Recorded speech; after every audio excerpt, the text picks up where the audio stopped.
So let's talk about this significant allocation of work, really, portfolios. Apart from the day's developments, we have senior journalist Shekhar here to talk about it. Shekhar, what do you make out first of how the portfolios have been distributed this time around? Because this time around, a large part of these portfolios have also gone to allies. Yeah, definitely the allies had to be accommodated because this is a government of coalition and supporting parties. So that had to be done. But if you look at the big picture that is emerging from Modi 3.0 is there is a thrust on continuity because some of the key ministers who held portfolios in the previous administration, they are back. You have Rajnath ji back as defense minister, you have Amit Shah back as home minister, you have Nirmala ji as back as finance minister, and Dr. Jaishankar as the foreign minister. So those four thrust areas will see continuity in policies, and the Prime Minister believes these are the people who should be continuing with the good work they have done in the last 5 years, and priorities of these areas are very clear, whether it is defense or home or finance. So, particularly for choosing Nirmala ji to continue as finance minister is because a number of proposals that were initiated in the previous administration and also that were mentioned during the interim budget that was presented that had to move forward with the full budget. But there are also important changes, Gautam, that we have to take note. Even among allies, you see the way the portfolios have been given are keeping in with their wish list, which has been accommodated to a great extent. Of particular interest is what we are seeing is, of course, Nitin Gadkari is back as road transport minister, but the importance I am seeing, like for instance, Mansukh Mandavia taking over as, among other things, he is also going to be the sports minister. Yeah. And the significance of this, Prime Minister has been speaking about why should not India, bid for 2036 Olympics. So which means that would require preparation right away for creating the necessary sports infrastructure, upgrading some of the infrastructure, and the fact that consistently we have seen our boys and girls participating in international games and coming home with a lot of medals and accolades. So the fact that he has asked Minister like Mandavia, who was earlier handling health, goes to show the priority that he is giving to even a field like sports. Apart from that, you can see the power. See, this is the one government. Yeah, that's what I wanted to talk about. Shekhar, also the big changes because we've seen Shivraj Singh Chauhan coming in for agriculture and farmers' welfare. And the first thing that the PM did today was related to farmers' welfare. PM Kisan Samman Nidhi, the next tranche of funds, was released. And the cabinet decision was related to housing, for urban and rural poor. And again, you have a new face where that ministry is concerned.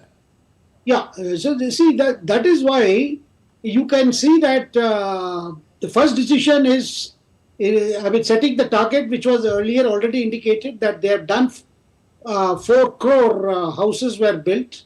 This time, Prime Minister said even during election campaign, the target is to build 3 more. This has been one of the most successful programs, particularly PM Awas Yojana. So the Prime Minister wants that this should be taken up in a very big way and it should be pushed with full gusto. That is why this has been done. Similarly, there are other changes like Nadda has been brought back to Health Ministry, which he had held earlier. And you also mentioned about Shivraj Singh Chauhan. Shivraj Singh Chauhan has been the most successful Chief Minister of Madhya Pradesh. He is seen as a friend of the farmers. And some of the schemes that he implemented in Madhya Pradesh has resulted in a lot of relief for farmers. So he comes with his experience, and Prime Minister is interested in agriculture portfolio because there are several issues that needs to be sorted out as far as agriculture development is concerned in this country. So I consider that, in fact, everybody was mentioning, everybody was speculating he will come. And similarly, Ashwini Vaishnav ji getting INB ministry is also very significant. He will be handling INB in addition to his main portfolio, that is railways and as well as IT. Those are thrust areas, infrastructure area, development areas. But the fact that he will be heading the INB ministry means He will be regularly briefing the media on behalf of the government, whether it is cabinet decisions, whether it is media policy. So you are going to see Ashwini Vaishnavji coming up with a lot of new ideas to improve the communication strategy of the government. Right. Gautam. And in terms of what you see as the allocation to allies, what do you make of how it's been allocated, not just in terms of the cabinet ranks and the independent charge MOSs, but even at the level of the MOSs who are attached to the cabinet ministers? Quite a change there as well, and fairly significant in terms of how an ally has been also accommodated in the home ministry.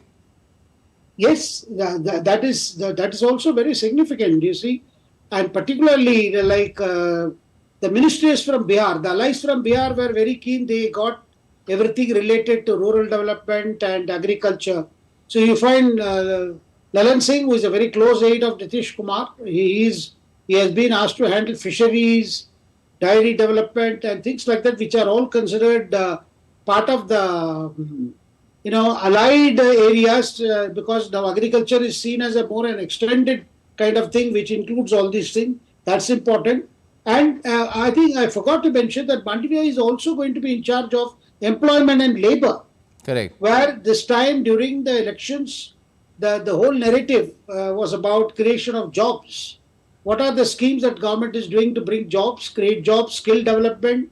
I mean, reskilling labor was also an important thing, and some kind of changes in the labor sector, I mean the labor area, so that people, it encourages industry also, at the same time safeguards the interests of our labor. That's also a very important thing. And the other thing is... related is skill development as well, Shekhar. Yeah, and also the fact that Jiten Ram Majhi, a former Chief Minister of Bihar, has been given a very important portfolio of MSME, small and medium enterprises. Now, this is not just Bihar centric, but it also covers a lot of small industries which have come up in the last decade, who were affected by COVID, and now they are emerging from that, and they will have to do a lot of. The Jitendra Majhi's leadership should see that the ministry is able to sort out a lot of problems these MSMEs have been facing.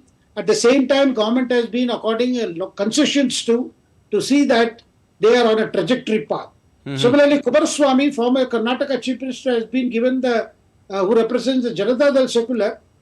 They just one seat, and they have been accommodated at the cabinet level, and he has been given charge of heavy industries and street portfolio.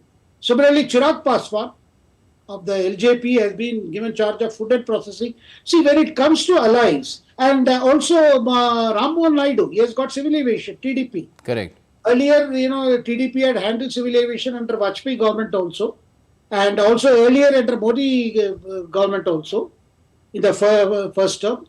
So you can see that whether it is ally or a BJP minister who has been given a portfolio, the thrust is that they all will have to work together and also implement without delay all the plan that is being rolled out in terms of the Viksit Bharat. So that's why you saw Prime Minister addressing the first cabinet today, as well as he addressed all the newly elected NDA MPs first, then followed by all the minister probables were also addressed to by the Prime Minister. He engaged them, conveying them what he expected them to do, how important is time this time, the time factor, things will have to be added to a deadline. So the matters are very clear as to what the Prime Minister expects from his ministerial colleagues and what are the challenges ahead and how things have to move in a kind of a time-bound plan. That's why PM has talked of decisions being implemented in the next 100 days. Yes, certainly we'll see that happening as well. Perhaps there is scope for accommodation of some more people as well, because a couple of allies, it seems, are awaiting a suitable accommodation. But we'll have to wait and see what happens there. Thanks a lot for joining us for the moment, Shekhar Iyer.